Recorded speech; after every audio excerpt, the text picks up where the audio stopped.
الحمد لله رب العالمين والعاقبة للمتقين والصلاة والسلام على سيد الأنبياء والمرسلين وعلى آله وأصحابه أجمعين.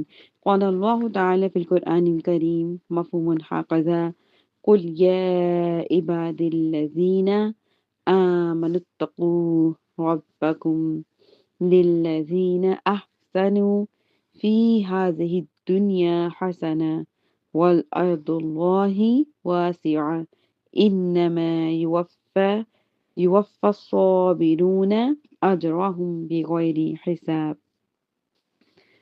اللہ رب العزت قرآن مجید میں ارشاد فرماتے ہیں، جس کا مفہوم ہے: آپ کہیے اے میرے ایماندار بندو، اپنے رب سے ڈرتے رہو۔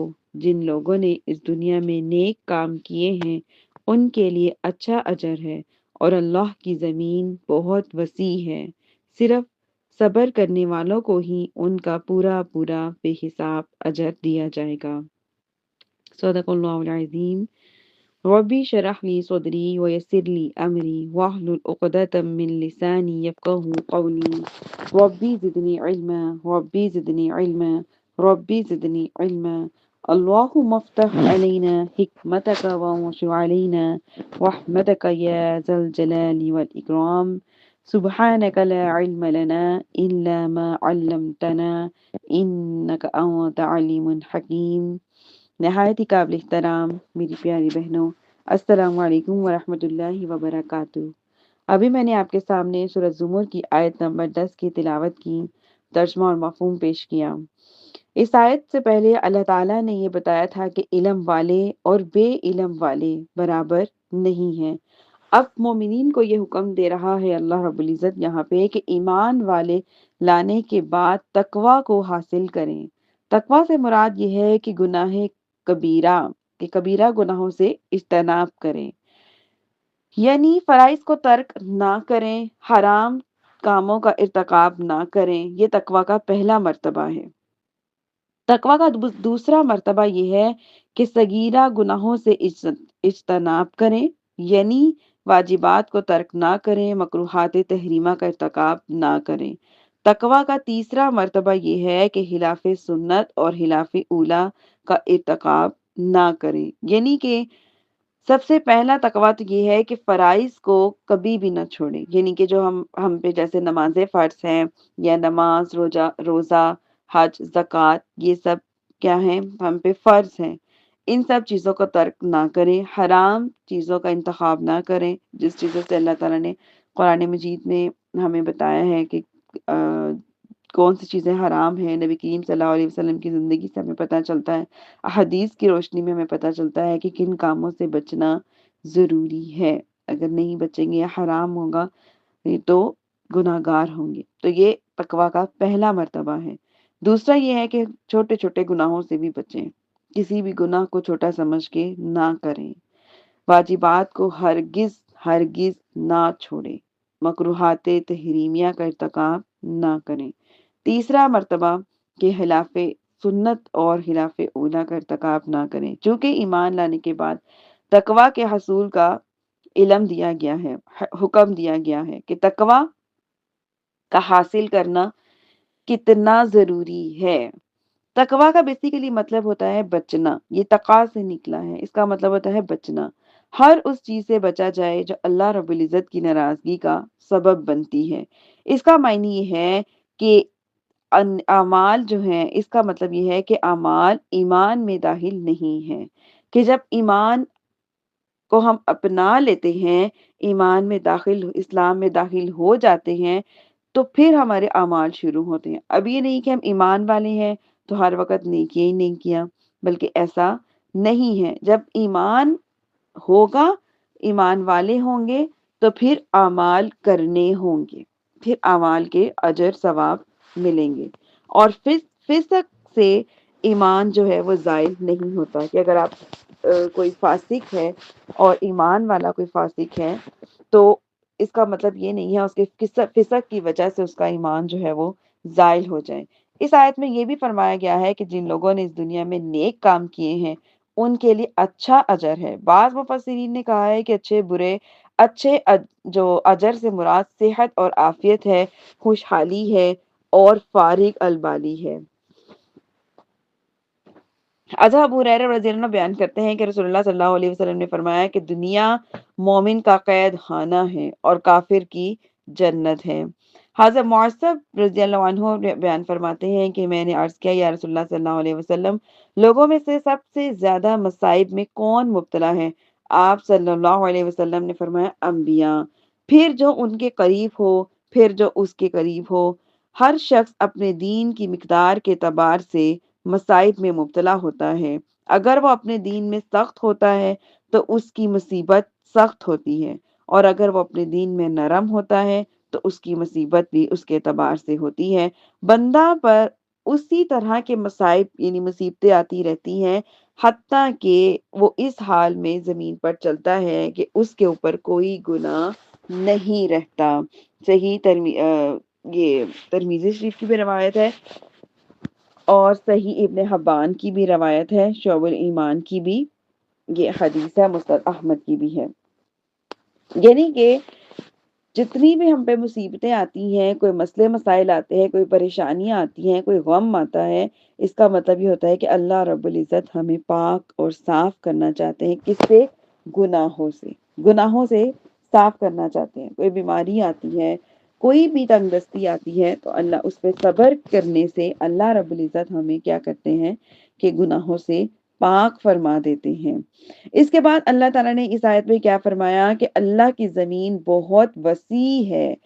اس سے مراد یہ ہے کہ مسلمان کافروں کے ملک میں ہوں، وہاں ان کو اسلام کے احکام پر عمل کرنے کی آزادی نہ ہو اور وہاں رہنے کی وجہ سے ان کے ایمان، ان کی عزت اور ان کی جان کا خطرہ ہو، تو اللہ کی زمین بہت وسیع ہے۔ وہ کافروں کے ملک سے ہجرت کر کے مسلمانوں کے ملک میں چلے جائیں اور کسی ایسے کافر ملک میں یا پھر کسی ایسے کافر ملک میں چلے جائیں جہاں انہیں اسلام کے احکام پر عمل کرنے کی آزادی ہو، کسی قسم کا کوئی بھی خطرہ نہ ہو۔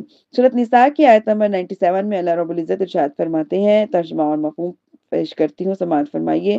جب فرشتوں نے ان لوگوں کی روحوں کو قبض کیا جو اپنی جانوں پر ظلم کرنے والے تھے، فرشتوں نے کہا تم کس کیفیت میں تھے؟ انہوں نے جواب دیا ہم زمین میں کمزور تھے، اور فرشتوں نے کہا کہ اللہ کی زمین اتنی وسیع نہ تھی کہ تم ان سے ہجرت کر جاتے؟ یہی وہ لوگ ہیں جن کا ٹھکانہ دوزخ ہے اور وہ بہت برا ٹھکانہ ہے۔ یہ آیت ان مسلمانوں کے متعلق نازل ہوئی تھی جو مکہ سے اور اس کے قرب و جوار میں رہتے تھے اور اپنے وطن اور خاندان کی محبت کی وجہ سے ہجرت سے گریز کرتے رہتے تھے۔ ابتداً تو ہجرت کرنا فرض تھا تاکہ مدینہ سے مسلمانوں کو قوت حاصل ہو اور ان کی مرکزیت قائم ہو۔ پھر جب مکہ کو فتح کر لیا گیا تو پھر ہجرت جو ہے وہ فرض نہیں رہی۔ عطا بن نبی رباح بیان فرماتے ہیں کہ میں نے عبید بن عمیر کے ساتھ حضرت عائشہ رضی اللہ عنہا کی زیارت کی اور آپ سے ہجرت کے حکم کے متعلق سوال کیا۔ حضرت عائشہ رضی اللہ عنہا نے بیان کیا اب ہجرت فرض نہیں ہے۔ مسلمان اپنے دین کو بچانے کے لیے اللہ عز و جل اور اس کے رسول صلی اللہ علیہ وسلم کی پناہ کی طرف اس خطرے سے بھاگتے تھے کہ وہ کسی فتنہ سے مبتلا نہ ہو۔ اب اللہ تعالیٰ نے اسلام کو غلبہ عطا کیا ہے اور مسلمان جہاں چاہے اللہ کی عبادت کر سکتا ہے، لیکن جہاد اور نیت باقی ہے۔ صحیح بخاری کی بھی روایت ہے، مسلم شریف کی بھی ہے اور ابن ماجہ کی بھی۔ حضرت عمر بن خطاب رضی اللہ عنہ نے بیان فرمایا رسول اللہ صلی اللہ علیہ وسلم کی وفات کے بعد ہجرت فرض نہیں رہی۔ اس آیت کی تفسیر ایک یہ بھی کی گئی ہے کہ فرماتے ہیں کہ اللہ کی زمین سے وہ زمین مراد ہے جیسے کہ جنت کی زمین، یعنی اللہ تعالیٰ مسلمانوں کو ان کے نیک عمل کی وجہ سے اچھا اجر عطا فرمائے گا اور جنت کی عطا سے نوازے گا، اور جنت کی زمین بہت وسیع ہے۔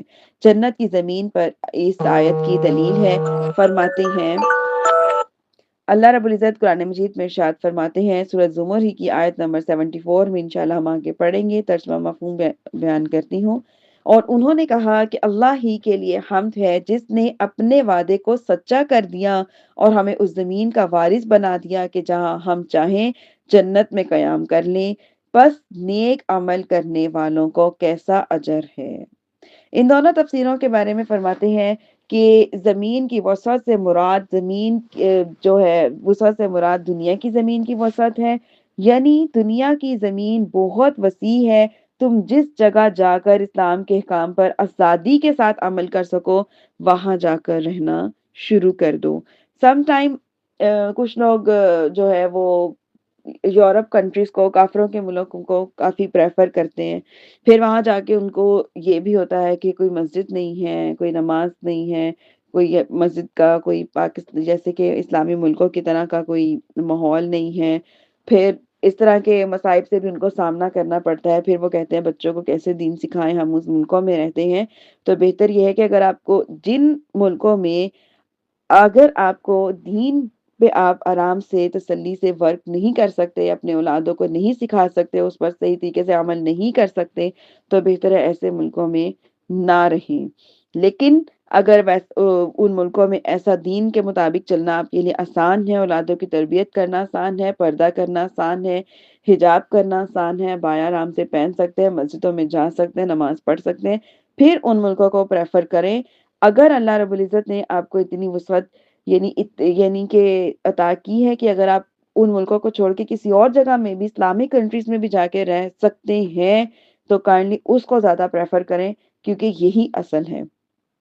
کیوں؟ کم از کم ہمیں اپنے مسلمان ہر جگہ چلتے پھرتے نظر آتے ہیں، جو ہم بآسانی مسجدوں میں جا سکتے ہیں، عبادتیں کر سکتے ہیں، اپنے بچوں کو دین اور اسلام کی تعلیم بآسانی دے سکتے ہیں، نہ صرف دے سکتے ہیں بلکہ باہر لے کے جا کے اپنے بچوں کو ان کی پہچان بھی کرائی جا سکتی ہے کہ ہمارا اللہ یہ فرماتا ہے، ہمارا دین یہ ہے۔ جیسے کہ لباس، سب سے پہلا جو پریفر ہم اسپیشلی میں جس چیز کو کرتی ہوں وہ ہے ہمارا لباس۔ کیوں؟ کیونکہ سب سے پہلے جب ہماری نگاہ کسی پہ پڑتی ہے تو ہم اس کی گیٹ اپ سے اندازہ لگاتے ہیں کہ یہ مسلم ہے یا نان مسلم ہے۔ اس آیت کی تفسیر کا تیسرا محور یہ ہے کہ زمین کی وسعت سے مراد رزق کی وسعت ہے، کیونکہ اللہ تعالیٰ بندوں کو زمین سے رزق دیتا ہے، سو اس کے معنی ہے کہ اللہ کا رزق بہت وسیع ہے۔ یہ معنی اس سے مناسب ہے کہ اس آیت میں اللہ تعالیٰ نے اپنی نعمت اور اپنے احسان کا ذکر فرمایا ہے کہ دیکھیے اللہ تعالیٰ کی زمین بہت وسیع ہے، وہ ہر جگہ پر رزق دینے پر قادر ہے۔ اگر صرف دنیا کمانے کی خاطر ان ملکوں میں جایا جاتا ہے تو کیا ہے کہ یہ بہتر ہے ان چیزوں سے بچا جائے۔ جو اللہ آپ کو یہاں رزق دے وہاں رزق دے سکتا ہے، وہ ہر جگہ پہ رزق دینے پر قادر ہے۔ تو لہٰذا اگر بات خالی رزق کی ہے تو اوائڈ کرنا بہتر ہے۔ اگر ہے کہ ہم وہاں جا کے دین کو پھیلائیں گے، دین کو عام کریں گے تو اچھی نیت ہے، اچھی سوچ ہے۔ اس کے بعد اللہ رب العزت اسی آیت میں کیا ارشاد فرما رہے ہیں؟ صرف صبر کرنے والوں کو ہی پورا پورا بے حساب اجر دیا جائے گا۔ دیکھیں صبر کا جو معنی ہے وہ نفس کو شریعت اور عقل کے تقاضوں پر جمائے رکھنا، اختلاف مواقع کے اعتبار سے اس کے مختلف معنی ہے، یعنی کہ مختلف مختلف مواقع آتے ہیں جس پر ہمیں مختلف مختلف اعتبار سے صبر کرنا پڑتا ہے۔ کچھ مواقع کچھ کنڈیشنز میں آپ کے سامنے رکھتی ہوں۔ پہلا مطلب یہ ہے کہ کسی مصیبت اور غم کے برداشت کرنے کو صبر کہتے ہیں۔ کسی مصیبت اور غم کے برداشت کرنے کو صبر کہتے ہیں۔ اس کے برعکس اس کے مقابلے میں ماتم کرنا، وویلا کرنا، نوحہ کرنا، رونا پیٹنا، بے چینی، بے قراری کا اظہار کرنا یہ غلط ہے۔ میدان جنگ میں بہادری کے ساتھ ثابت قدم رہنے کو بھی صبر کہتے ہیں۔ اس کے مقابلے میں بزدلی سے کام لینا یہ غلط ہے۔ ان دونوں معنی میں قرآن مجید کی ایک آیت ہے، سورۃ بقرہ کی آیت نمبر 177، تنگ دستی، مصیبت اور جنگ کے وقت صبر کرنے والے۔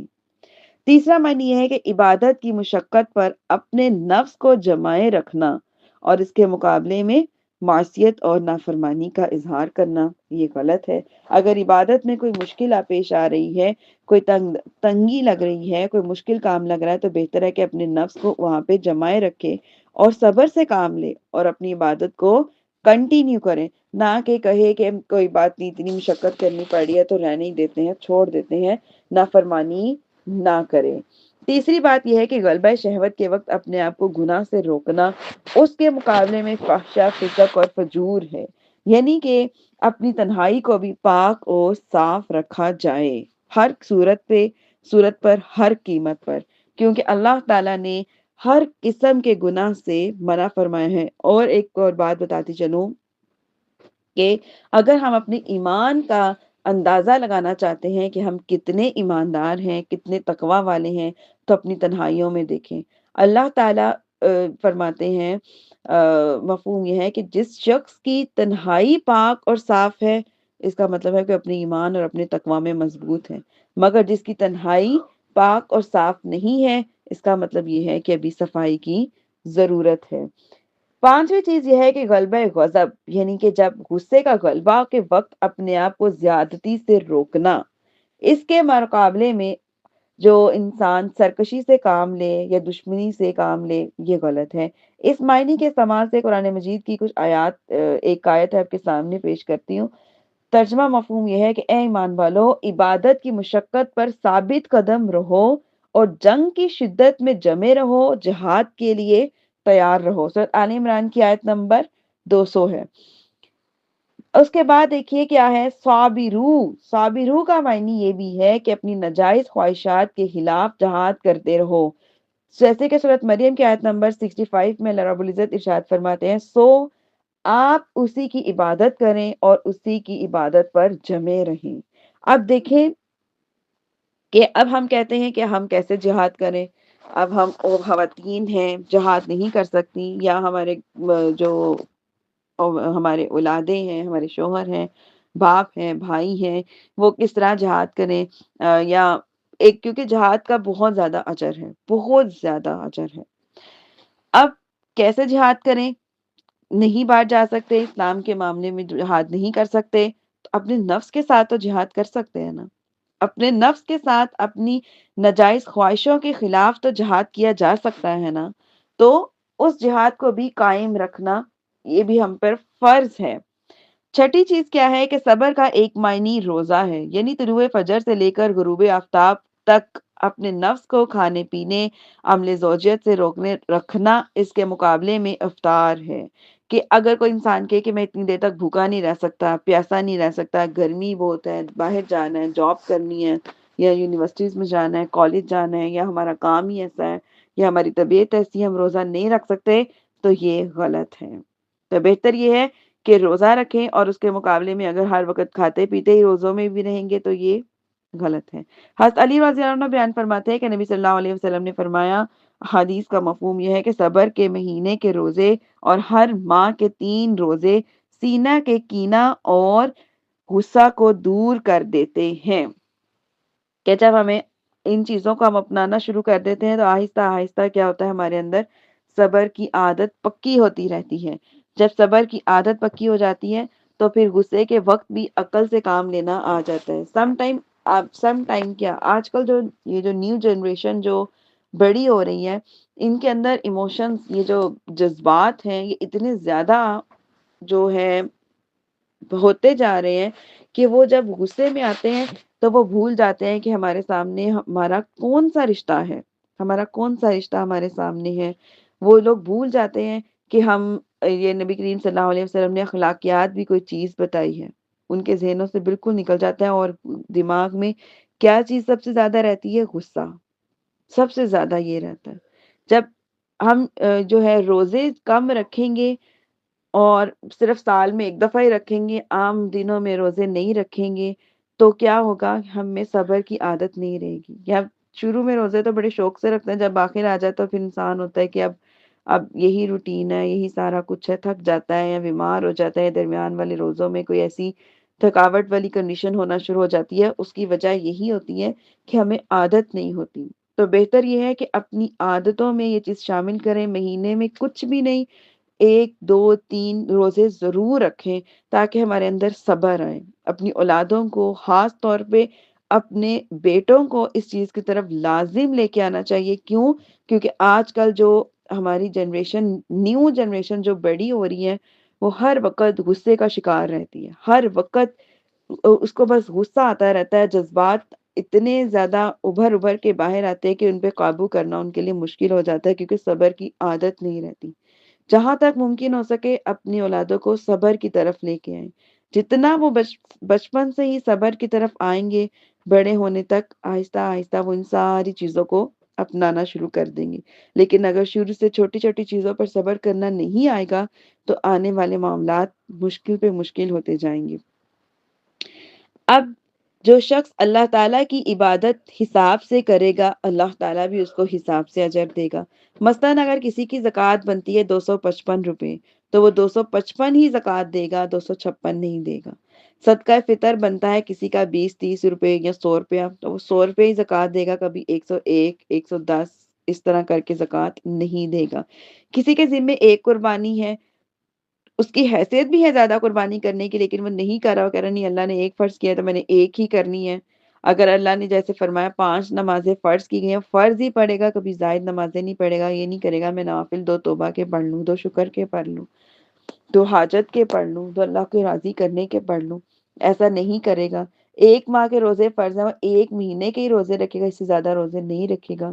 ایک حج فرض ہے اور ایک ہی حج کرے گا، اس سے زیادہ حج نہیں کرے گا کہ نہیں فرض تو ادا ہو گیا باقی کام کر لیتے ہیں۔ اللہ فرماتے ہیں جو حساب اور کتاب کے ساتھ اعمال کرتا ہے تو اللہ بھی اس کو حساب اور کتاب کے ساتھ ہی اجر دیتا ہے۔ جو بے حساب عبادات کرتا ہے اللہ رب العزت پھر اسے اپنے جناب سے اپنے اپنے ذات کے اعتبار سے بے حساب اجر و ثواب سے نوازتے ہیں۔ اور جب اللہ تعالیٰ جب اپنے حساب سے نوازتے ہیں پھر اس کی قدر جو ہے، اس کی جو مقدار ہے وہ کتنی زیادہ ہوگی وہ صرف اللہ ہی جان سکتے ہیں، ہم عام انسان اندازہ نہیں لگا سکتے۔ امام زاری نے اس کا یہ بھی معنی بیان کیا ہے کہ اگر اللہ تعالیٰ اپنے بندوں کو اس کے استحقاق عبادت کے لحاظ سے اجر دیتا ہے تو یہ حساب سے اجر ہے، لیکن اللہ تعالیٰ اپنے بندوں کو اپنے فضل سے اجر عطا فرمائے گا، اور اس کا فضل جو ہے بے حساب ہے، اس لیے وہ بے حساب اجر دے گا۔ صبر کے متعلق کچھ احادیث ہیں جو آپ کے سامنے رکھتی ہوں۔ حضرت ام سلمہ رضی اللہ عنہما بیان فرماتی ہیں کہ میں نے رسول اللہ صلی اللہ علیہ وسلم کو یہ فرماتے ہوئے سنا ہے کہ جس مسلمان پر بھی کوئی مصیبت آئے اور وہ کہے انا للہ و انا الیہ راجعون، اللہم اجرنی فی مصیبتی واخلف لی خیرا منہا، اے اللہ مجھے اس مصیبت میں اجر عطا فرما اور مجھے اس سے بہترین بدل عطا فرما، تو اللہ تعالیٰ اس کو فوت شدہ چیز سے بہتر چیز عطا فرمائے گا۔ جب میرے شوہر یعنی ام سلمہ فرماتی ہیں کہ جب میرے شوہر ابو سلمہ رضی اللہ عنہ وفات پا چکے تو میں نے سوچا مسلمانوں میں ابو سلمہ سے بہتر کون ہوگا۔ انہوں نے سب سے پہلے رسول اللہ صلی اللہ علیہ وسلم کی طرف ہجرت کی تھی، پھر اللہ تعالیٰ نے ان کے بدلے میں رسول اللہ صلی اللہ علیہ وسلم سے میرا نکاح کر دیا، اور رسول اللہ صلی اللہ علیہ وسلم نے حضرت حاتم بن ابی بلتعہ کے ذریعے مجھے نکاح کا پیغام بھیجا۔ میں نے عرض کیا میری ایک بیٹی بھی ہے اور میں بہت غیرت والی ہوں۔ آپ صلی اللہ علیہ وسلم نے فرمایا رہی تمہاری بیٹی تو ہم اللہ سے دعا کریں گے کہ وہ اس سے مستغنی کر دے، اور رہی تمہاری غیرت تو میں اللہ سے دعا کروں گا کہ وہ تمہاری غیرت کو دور کر دے۔ صحیح مسلم کی روایت ہے۔ حضرت ابو موسیٰ اشعری رضی اللہ عنہ بیان فرماتے ہیں کہ رسول اللہ صلی اللہ علیہ وسلم نے فرمایا جب کسی بندے کا بچہ فوت ہو جائے تو اللہ تعالیٰ فرشتوں سے فرماتا ہے کہ تم نے میرے بندے کے بچے کی روح کو قبض کر لیا، وہ کہیں گے جی ہاں، تو اللہ فرمائے گا تم نے اس کے دل کے پھل کو قبض کر لیا، فرشتے کہیں گے کہ جی ہاں، پھر اللہ فرمائے گا پھر میرے بندے نے کیا کہا، وہ کہیں گے یعنی فرشتے کہیں گے کہ اس نے تیری حمد کی اور کہا انا للہ و انا الیہ راجعون، پڑھا، اللہ فرمائے گا میرے اس بندے کے لیے جنت میں ایک گھر بنا دو اور اس کا نام بیت الحمد رکھو۔ سنن ترمذی، مسند احمد۔ حضرت حباب بن ارت رضی اللہ عنہ بیان کرتے ہیں کہ رسول اللہ صلی اللہ علیہ وسلم کعبہ کے سائے میں ایک چادر سے تکیہ لگائے ہوئے تھے۔ ہم نے آپ سے شکایت کرتے ہوئے کہا کیا آپ ہمارے لیے مدد طلب نہیں کریں گے؟ کیا آپ ہمارے لیے دعا نہیں کریں گے؟ آپ صلی اللہ علیہ وسلم نے فرمایا تم سے پہلی امتوں میں ایک شخص کو پکڑ لیا گیا تھا، پھر اس کے لیے زمین کھودی جاتی تھی، اس کو اس میں گاڑ دیا جاتا تھا، پھر اس کے سر پر آڑی رکھ کر آڑی جس سے کہ کاٹتے ہیں چیزوں کو، رکھ کر اس کو چیر کر 2 ٹکڑے کر دیے جاتے تھے، اور لوہے کی کنگھیوں سے اس کے بدن کو چھین کر اس کی گوشت اور خون سے کاٹ کر گزارا جاتا تھا۔ یہ ظلم بھی ان کو ان کے دین سے برگزیدہ نہیں کر سکتا تھا۔ اللہ کی قسم اللہ ضرور اپنے اس دین کو مکمل فرمائے گا، اور 100 حتیٰ کہ ایک سوار صنعاء سے حضر موت تک کا سفر کرے گا اور اس کو اللہ کے سوا کسی کا ڈر نہیں ہوگا اور بھیڑیا بکریوں کی حفاظت کرے گا۔ تم لیکن تم لوگ بہت عجلت کرتے ہو کہ صبر سے کام نہیں لیتے، بلکہ ہر کام کی جلدی جلدی کرتے ہو کہ ہمیں یہ بھی مل جائے، وہ بھی مل جائے، فوری طور پہ یہ سارا کچھ ایک دم ہی ہو جائے۔ صبر سے کام نہیں لیتے۔ صحیح بخاری کی روایت ہے، سنن ابو داؤد کی، مسند احمد کی، کہ صبر کتنا ضروری ہے۔ اس کے بعد سورۃ زمر کی آیت نمبر 11 میں اللہ رب العزت ارشاد فرماتے ہیں کہ آپ کہیے، ترجمہ اور مفہوم بیان کر رہی ہوں، آپ کہیے کہ مجھے یہ حکم دیا گیا ہے کہ میں اللہ کی عبادت کروں اخلاص کے ساتھ۔ اللہ کی عبادت کروں میں اخلاص کے ساتھ، اس کی اطاعت کرتے ہوئے۔ مقاتل نے کہا ہے کہ اس آیت کا شان نزول یہ ہے کہ کفار قریش نے رسول اللہ صلی اللہ علیہ وسلم سے کہا، آپ ہمارے پاس جو پیغام لائے ہیں اس پر آپ کو کچھ بھی برانگیتا نہیں، کیا ہے؟ کیا آپ نے اپنے آباء و اجداد کو ملت کیا آپ نے اپنے آباء و اجداد کی ملت کو نہیں دیکھا؟ آپ اس پر کیوں نہیں عمل کرتے؟ اس پر اللہ تعالیٰ نے یہ آیت نازل فرمائی۔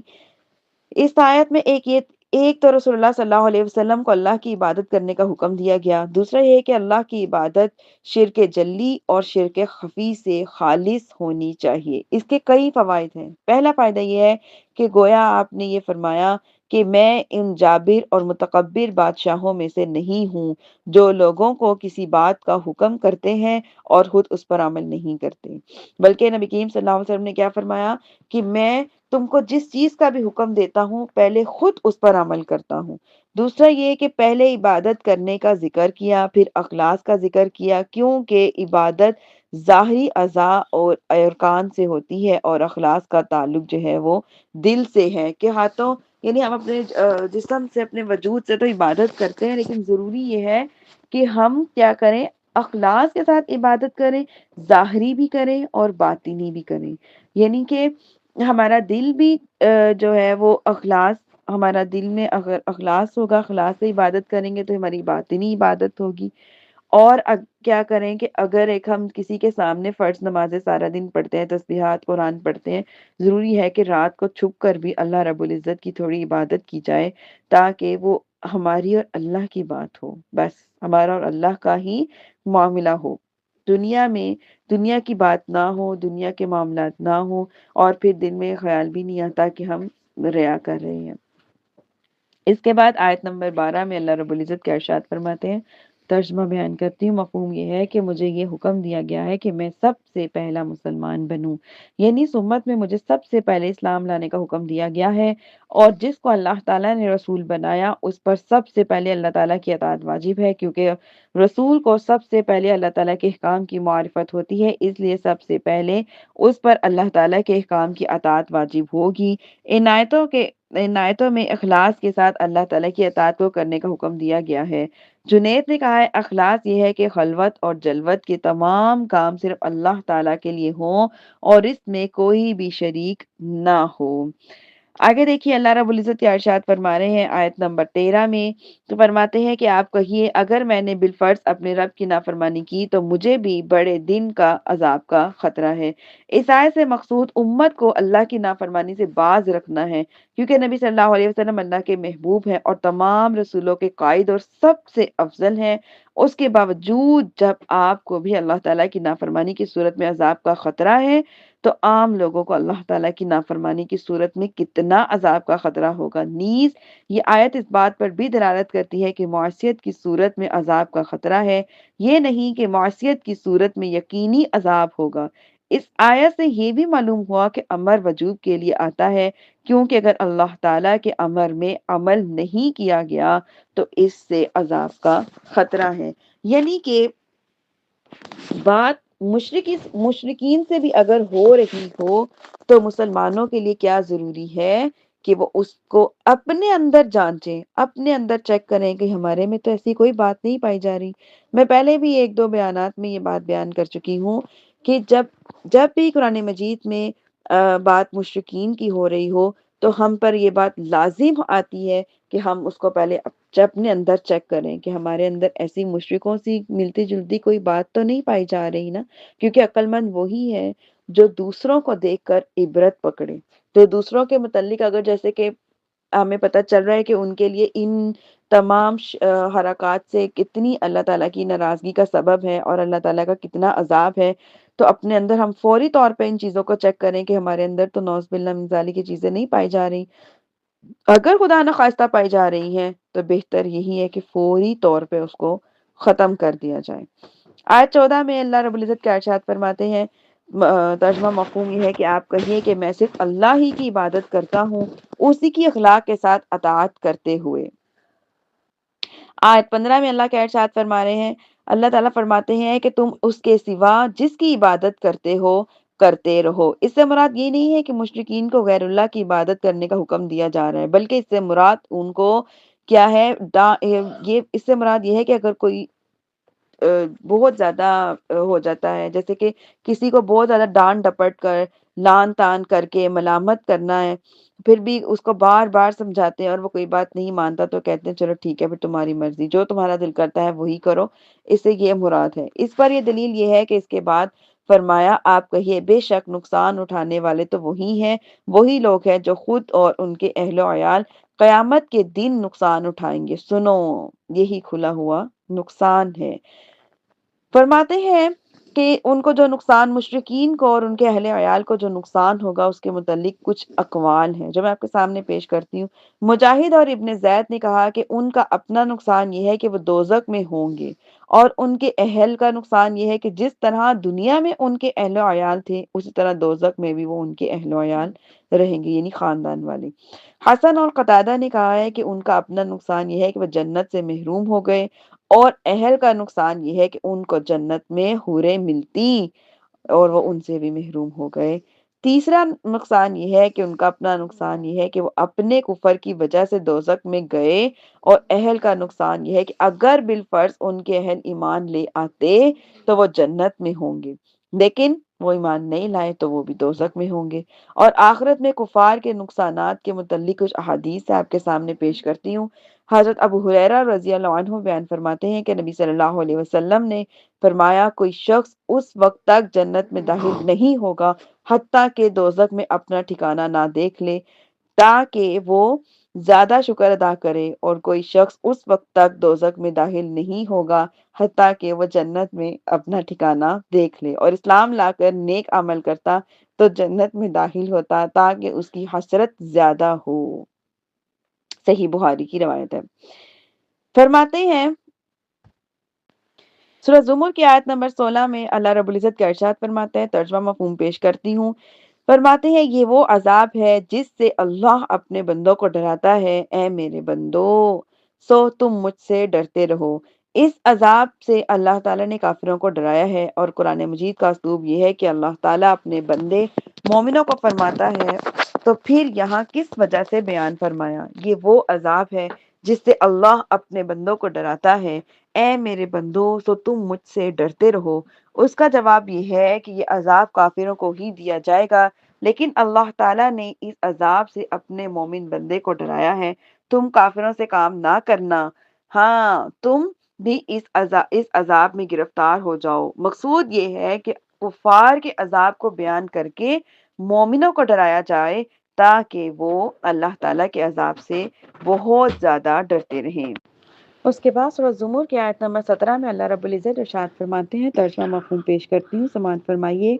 اللہ رب العزت ارشاد فرماتے ہیں کہ جن لوگوں نے بتوں کی عبادت سے اجتناب کیا اور اللہ کی طرف رجوع کیا انہی کے لیے بشارت ہے۔ اس آیت کا معنی یہ ہے کہ انہوں نے اللہ تعالیٰ کے ساتھ کفر کرنے سے اجتناب کیا اور اللہ تعالیٰ پر ایمان لائے اور تمام معاملات میں اس کی اطاعت کی، اسی کی عبادت کی، انہی کے لیے بشارت ہے۔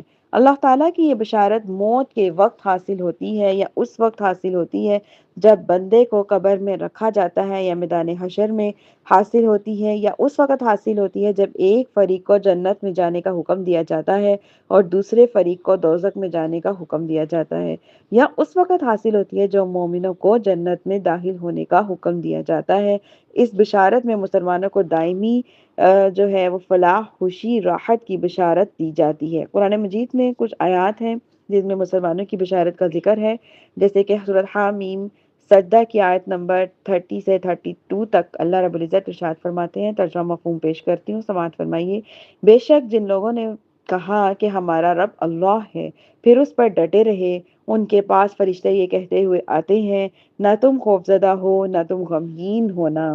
ہم نہ تم خوفزدہ ہونا، نہ تم غمگین ہونا، اس جنت کی بشارت تمہیں اس جنت کی بشارت ہو جس کا تم سے وعدہ کیا گیا تھا۔ تم دنیا میں بھی ہم دنیا میں بھی تمہارے مددگار تھے اور آخرت میں بھی تمہارے مددگار رہیں گے، اور تمہارے لیے اس جنت میں وہ سب کچھ ہوگا جس کی تم خواہش کرتے ہو اور جس کو بھی تم طلب کرو گے۔ یہ بہت بخشنے والا، بے حد مہربان کی طرف سے مہمانی ہے۔ اس آیات سے یہ بھی ظاہر ہو رہا ہے کہ بشارت دینے والے فرشتے ہیں، اور حسب ذیل آیتوں سے یہ بھی معلوم ہوتا ہے کہ بشارت موت کے وقت حاصل ہوگی یا پھر جنت میں، جیسے سورۃ نخل کی آیت نمبر 32 میں اللہ رب العزت ارشاد فرماتے ہیں، ترجمہ مفہوم پیش کرتی ہوں۔ جن لوگوں کی روحیں فرشتے اس حال میں قبض کرتے ہیں کہ وہ پاکیزہ ہوتے ہیں، وہ کہتے ہیں کہ تم پر سلام ہو، تم جو دنیا میں نیک اعمال کرتے تھے اس کے عوض جنت میں داخل ہو جاؤ۔ زمر کے آیت نمبر 18 میں اللہ رب العزت ارشاد فرماتے ہیں، جن لوگوں نے بتوں کی عبادت سے اجتناب کیا، آیت نمبر 17 میں جن لوگوں نے بتوں کی عبادت سے اجتناب کیا اور اللہ کی طرف رجوع کیا، انہی کے لیے بشارت ہے۔ خلاصہ یہ ہے کہ آیت کے اس حصے میں جس بشارت کا ذکر کیا گیا وہ بشارت دینے والے فرشتے ہیں، اور جنت کی جو دائمی نعمتوں کی بشارت دیں گے وہ فرشتے، یہ بشارت روح قبض کرتے وقت دیں گے، اور یہ بشارت مومنین کاملین کو دی جائے گی جو باطل عقائد اور حرام کاموں سے اجتناب کریں گے، فرائض، واجبات اور سنتوں پر عمل کریں گے۔ دیکھ لیجئے پھر کتنا ضروری ہے ہمارے لیے کہ ہم کیا کریں، نہ صرف اپنے فرض کو پورا کریں، اپنے فرائض پورے کریں، بلکہ واجبات اور سنتوں پر عمل کرنا کتنا ضروری ہے۔ میں اکثر اور بیشتر ایک بات کہتی ہوتی ہوں، میں کہتی ہوں کہ ہم خواتین ہیں، ہمارے لیے ہر وقت عبادت کرنا بہت مشکل ہوتا ہے۔ ہم سم ٹائم اپنے گھروں کی مصروفیتوں میں اتنا بیزی ہوتی ہیں کہ ہم کیا کرتی ہیں، ہمارے لیے ظہر کی نماز کا وقت نکالنا مشکل، یا سم ٹائم ہم بہت لیٹ یا پورے وقت میں نماز پڑھتے ہیں، یا مغرب ٹائم بیزی ہوتے ہیں، عشاء کی نماز میں اکثر ہمیں تاخیر ہو جاتی ہے۔ تو ہم ایسا کیا کریں کہ ہمارا سارا دن عبادتوں میں گزرے، پورا وقت ہمارا عبادت میں گزرے۔ اس کا بہترین طریقہ ہمارے سامنے آ گیا ہے کہ ہم اپنے زندگی میں اپنے دن کے جو ہمارے دن کا جو ہوتا ہے پورا حصہ ہوتا ہے، اس میں سنتوں پر عمل کریں۔ اگر ہم سنتوں پر عمل کرنا شروع کر دیں گے، صبح سے رات تک ہر کام سنت کے متعلق، سنت کے مطابق دعائیں پڑھی ہوں گی، تو کیا ہوگا، ہمارا سارا دن جو ہے وہ کیسے گزرے گا، عبادت میں گزرے گا۔ مثال کے طور پہ میں آپ کو بتاتی ہوں، جب ہم صبح اٹھتے ہیں، سب سے پہلے اپنا آنکھیں کھلی، دایاں ہاتھ اپنے پورے چہرے پر لگائیے، اور یہ نبی کریم صلی اللہ علیہ وسلم کی سنت مبارکہ ہے۔ اس کے بعد صبح کی دعا پڑھیں اور اٹھیں، اب خود اٹھیں، اٹھ کے پھر جب آپ پاؤں بیڈ سے نیچے رکھتے ہیں، کوشش کریں، سنت یہ ہے کہ دایاں پاؤں، رائٹ فٹ جو ہے وہ نیچے رکھیں، سب سے پہلے جوتا پہنے۔ اس کے بعد آپ لوگ واش روم جاتے ہیں، واش روم جانے سے پہلے آپ سنت پر عمل کریں، کیسے کہ آپ کا الٹا پاؤں باتھ روم میں ہو اور آپ نے دعا پڑھیں، سر پہ دوپٹہ لیں، سر کو ڈھانپ کے واش روم میں جائیں۔ اس کے بعد جب آپ باہر آئیں، پھر تو آپ دایاں پاؤں جو آپ کا سیدھا پاؤں ہے اس کو پہلے باہر نکالیں، دعا پڑھیں، آئیں۔ دن میں سارا دن باوضو رہیں، سارا دن آپ نے باوضو رہنا ہے۔ جتنی دیر تک آپ کا وضو رہے گا، فرشتے آپ کے نام اعمال میں نیکیوں کو لکھتے جائیں گے۔ اس کے بعد آ گیا ہمارا بریک فاسٹ، کھانا پینا، کھانا کھانے لگے ہیں، ناشتہ کرنے لگے ہیں، بنانے لگے ہیں، اس سے پہلے بسم اللہ پڑھ لیں۔ کھانا کھانے لگے ہیں پہلے ہاتھ دھو لیں، دعاؤں کا اہتمام کر لیں، اس کے بعد پھر دسترخوان سے اٹھنے کی دعا پڑھیں، اس کے بعد کھانا ختم کرنے کی دعا پڑھیں، اس کے بعد پھر سے ہاتھ دھوئیں۔ یہ ساری جو چیزیں ہیں یہ ہماری کیا ہے، سنتوں پر عمل بھی ہے، اور پورا کا پورا دن بھی ہمارا عبادت میں گزرے گا۔ پھر کیا ہے، کپڑے تبدیل کرنے ہیں اگر ہم نے تو سنت کے مطابق کریں۔ کیا سنت ہے؟ کپڑے تبدیل کرنے سے پہلے دعا پڑھے، بسم اللہ الذی لا الہ الا اللہ، تاکہ کوئی بھی جنات یا شیطان ہمیں نہ دیکھے، ہمارے جسم کو نہ دیکھے۔ اور اپنے قمیص کو اگر اتارنا ہے پہلے تو الٹا بازو پہلے اتاریں، پھر سیدھا پہننا ہے، پہننے سے پہلے اس کو جھاڑیں، نبی کریم صلی اللہ علیہ وسلم کا طریقہ مبارک ہے، سیدھا بازو پہلے پہنے پھر الٹا۔ ایسے ہی آپ کا ٹراؤزر ہے، اس میں بھی آپ لیفٹ کو پہلے اتاریں، رائٹ کو بعد میں، پہننے کے ٹائم رائٹ کو پہلے اور لیفٹ کو بعد میں۔ اس کے بعد آپ کپڑے پہننے کی دعا پڑھیں۔ جو بھی آپ کے دن کے معاملات ہیں جو آپ کرتی ہیں، یہ سارے معاملات نبی کریم صلی اللہ علیہ وسلم بھی اپنی زندگی مبارکہ میں کرتے تھے۔ اگر ان کے مطابق اپنی زندگی کو ہم گزاریں گے، سارے کام ان کی زندگی کے مطابق کریں گے، پورا دن ہمارا عبادت میں گزرے گا، پورا دن ہمارا ثواب نیکیوں میں گزرے گا، اور پھر ہمیں یہ کہنا نہیں پڑے گا کہ ہم سارا دن تسبیحات کیسے پڑھیں، سارا دن نوافل کیسے پڑھیں، سارا دن کا روزہ کیسے رکھیں۔ ان چیزوں پر بھی عمل کریں گے تو ہم اپنے دن میں کافی حد تک گناہوں سے بچ سکتے ہیں، سارا کا سارا دن ہمارا نیکیوں میں گزر سکتا ہے۔ اور سروں سے دوپٹے کو ہرگز نہ اتاریں۔ کھانا بنانا ہے، سر پہ دوپٹے کا اہتمام کریں، کھانا ہے سر پہ دوپٹے کا اہتمام کریں، سونا ہے سر پہ دوپٹے کی عادت ڈالیں۔ اپنی عادتوں میں یہ چیزوں کو پکا کر لیں، شامل کر لیں۔ کھانا بنانا ہے باوضو ہو کر بنائیں، کھانا بناتے وقت ضرور ذکر اذکار کریں، اور اللہ رب العزت سے دعا کریں کہ اللہ ہمارے کھانے میں رزق میں برکتیں عطا فرما، کھانے میں برکتیں لذتیں عطا فرما۔ اور نیت کریں کہ ہم جو کھانا بنا رہے ہیں، اللہ تعالی ہم اس کا جو بھی کھانا آپ بناتے ہو گھر میں، اس میں آپ دعائیں پڑھیں، سورۃ فاتحہ پڑھ لیں، 3 دفعہ آپ سورۃ اخلاص پڑھ لیں، اور اللہ سے دعا کریں کہ پروردگار میں یہ کھانا جو ہے آپ کے جتنے بھی پیارے اس دنیا سے ہم تشریف لے جا چکے ہیں، پنجتن پاک ہیں یا اکابرین ہیں، اولیاء ہیں، علماء ہیں، انبیاء ہیں، صحابیات ہیں، تبع تابعین ہیں، ہمارے ائمہ کرام ہیں، میں ان سب کو اس کا ہدیہ پیش کرتی ہوں، میں ان کی خدمت ان کے لیے کھانا بناتی ہوں۔ اللہ تعالیٰ اس کا احسان ثواب ان سب کو پہنچائیں، اور پھر اس کھانے کا لذت دیکھیے گا، برکت دیکھیے گا، اور پھر اس کی جو اللہ تعالیٰ اس کی برکت سے جو باقی کے نظام چلاتا ہے، برکتیں عطا کرتا ہے، اور جو ہماری زندگی میں ان ساری پازیٹیوٹی کو لے کے آتا ہے، یہ ساری چیزیں جو ہیں یہ ہماری زندگیوں میں ہمارے اعمال کو آسان بناتی ہیں، اور جو زندگی ہماری گزرتی ہے، روزمرہ کے جو ہمارے کام ہیں، وہ سارے کے سارے عبادت میں شامل ہو جاتے ہیں۔ تو اپنی زندگیوں میں ان چیزوں کو خاص کر لینا ہے، بہت زیادہ ان کو ہم نے جو ہے فرسٹ پیورٹی اس کو دینی ہے، اور یہی ہمارا اصل مقصد ہے، کیونکہ ان چیزوں پر عمل کریں گے تو ہمارے لیے کامیابی ہی کامیابی ہے، ان چیزوں کو اپنائیں گے تو ہمارے لیے کامیابی ہی کامیابی ہے۔ قدم قدم ہمارا جو ہے وہ نیکیوں کی طرف جائے گا، قدم قدم ہمارا جو ہے وہ ہمیں گناہوں سے دور کرے گا، قدم قدم ہمارا جو ہے وہ ہمیں اپنی جنت کے نزدیک کرے گا، اللہ کے قرب کے نزدیک کرے گا، اللہ کی رضا کے نزدیک کرے گا۔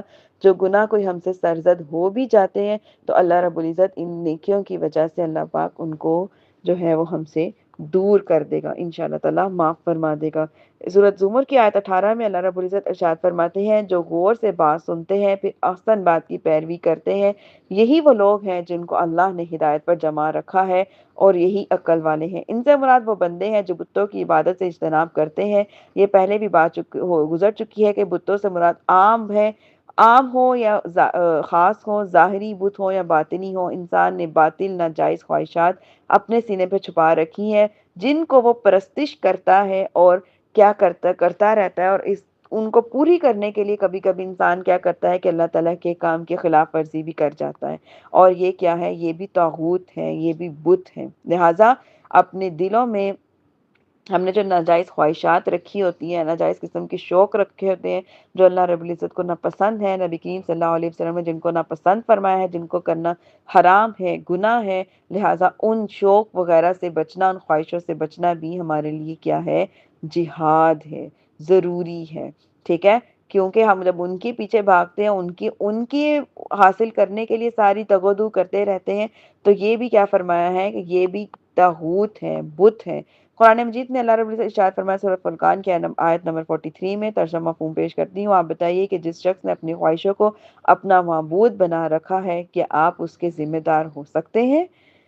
جو شخص عقائد، معاملات، عبادات میں نفسانی خواہشات سے اجتناب کرے گا، یہی عقل اور نظریہ صحیح سے کام لے کر کیا کرے گا کہ اپنے عقائد صحیحہ کو اپنائے گا، اور وہ عقائد میں صحیح اور درست نظریہ کو اپنائے گا، اور غلط اور باطل نظریہ کو ترک کر دے گا۔